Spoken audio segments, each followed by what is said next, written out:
Perkenalkan, nama saya Isbah Budi dari Gardu Kali Bakal. Di sini saya akan menjelaskan template trafo 60 MVA merek CG Powell. Berikut ini tampilan template dari trafo 60 MVA merek CG Powell.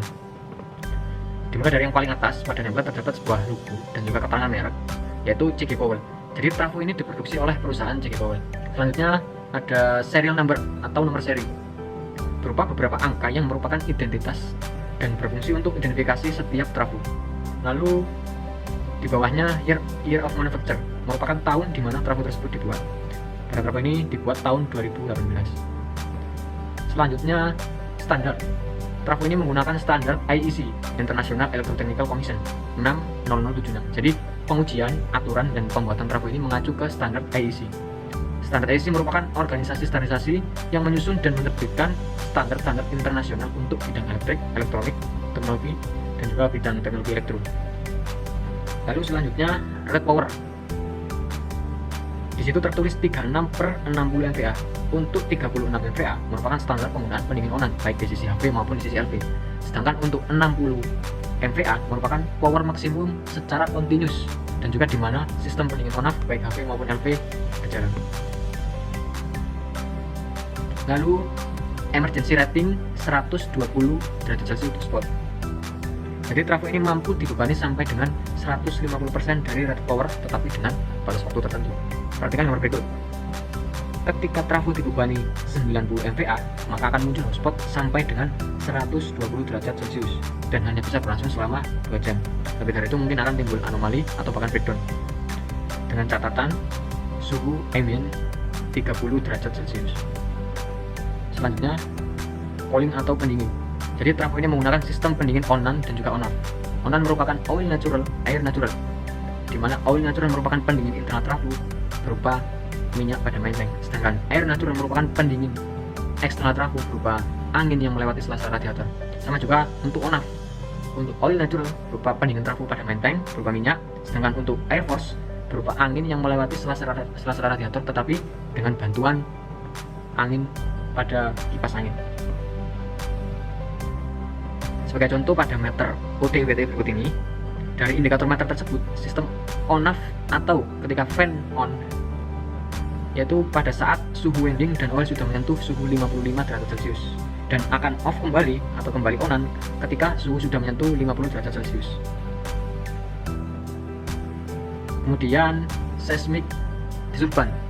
Jadi trafo ini mempunyai daya tahan maksimum akibat guncangan dari gempa, yaitu nilainya 0,25. Selanjutnya frekuensi 50 Hz sesuai dengan frekuensi yang dipakai di Indonesia. Lalu fasa. Trafo ini menggunakan sistem 3 fase. Lanjut insulation level. Di situ terdapat beberapa level tegangan dan juga keterangan daya tahan lightning impulse atau di sini LI. Bisa dikatakan juga tegangan puncak atau peak. Dan juga ada keterangan AC atau bisa disebut tegangan RMS.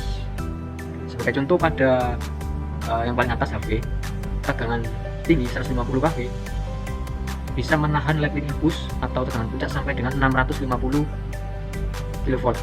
Sedangkan AC dengan keterangan 275, artinya trafo ini dapat menahan tegangan sampai dengan 275 di sisi HV.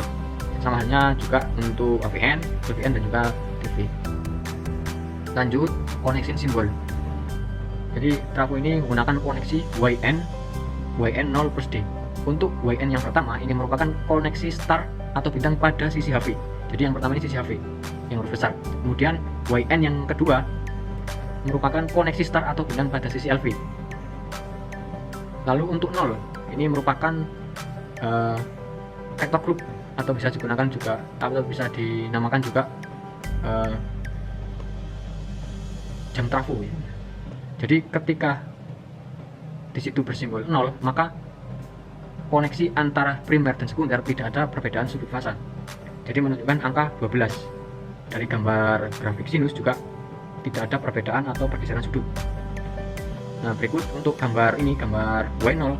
Nah, ketika posisi 0 berarti antara LV atau bisa dikatakan W1 itu sesuai dengan sudut A1 atau fasa R pada tegangan HV. Jadi untuk rangkaian koneksinya sebagai berikut. Untuk sisi sekundernya dihubungkan, terus outputnya A1, B1 dan C1. Lalu untuk D, simbol D ini sebagai belitan delta sebagai stability tegangan. Lanjut untuk maksimum altitude. Jadi trafo ini mempunyai spesifikasi maksimum penempatan di 1000 meter. Ketika trafo ditempatkan di atas 1000 meter, maka ada kemungkinan itu merusak isolasi eksternal karena di ketinggian tersebut kerapatan udara menurun di keadaan lingkungan yang tinggi. Lalu selanjutnya tap changer. Nah, untuk tap changer ini menggunakan merek sebagai berikut, MR dengan tipe sesuai keterangan sebagai berikut. Lanjut, short circuit current capacity. Jadi trafo ini mempunyai ketahanan short circuit sesuai dengan keterangan sebagai berikut. Untuk HV mempunyai ketahanan sampai dengan 40 kA, LV 25 kA, sedangkan untuk TV 16 kA. Lalu no load losses 100%. Jadi trafo ini mempunyai losses sesuai nilai berikut 23,249 kW ketika trafo tidak dalam beban atau tanpa beban. Kemudian yang bawahnya sama, load losses tab 9, artinya ketika trafo pada tegangan 150 dan juga pada suhu 75 derajat Celcius akan mempunyai losses dengan nilai berikut 111,331 kW. Selanjutnya ambient temperature reference. Jadi pengujian pada trafo ini pada referensi di suhu 30 derajat Celcius. Lanjut temperatur rise below 1000 meter altitude. Selanjutnya temperatur rise below 1000 meter altitude.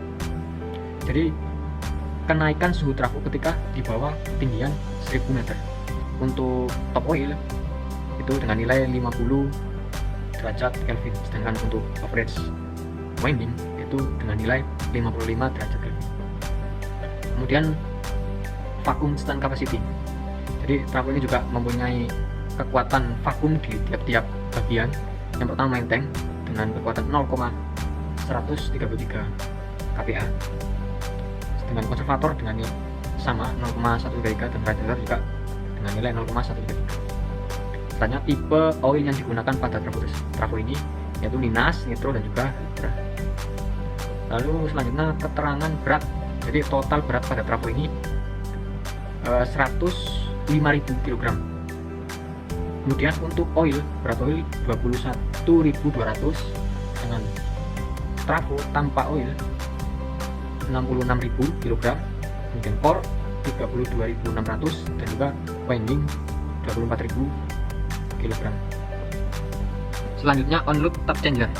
Nah, kita lihat tabel berikut ini terdapat 17 step pada sisi HV, sedangkan untuk sisi LV hanya ada satu output dengan nilai 22.000. Nah, ini cara kerjanya ketika tegangan sistem 150 kV, sedangkan kita memposisikan pada tab 9 150 kV juga, maka pasti dengan LV keluar dengan nilai 22 kV. Tetapi ketika tegangan sistem sebagai contoh 148 kV dengan kita memposisikan tab di posisi 1, nah maka akan keluar output yang tidak sesuai dengan tabel LV nya 22 kV, tidak sesuai. Nah, jadi perhitungannya sebagai berikut. Ketika tegangan 148 kV, maka tegangan output di 20 kV nya akan perhitungan sebagai berikut. Ketika tegangan sistem 148 kV dengan posisi tab 1, maka nilai output dari tegangan rendah tidak sesuai dengan nilai pada tabel. Jadi akan sesuai dengan perhitungan sebagai berikut. Tegangan sistem, sebagai contoh tegangan sistem 148.000 dibagi posisi tab pada saat ini, misal posisi tab 1 165.000 dikali output pada tegangan LV yaitu 22.000. Nah, maka didapat nilai 19,7 kV. Jadi untuk memulai tegangan yang standar, maka kita harus menaikkan sesuai dengan nilai tegangan sistem.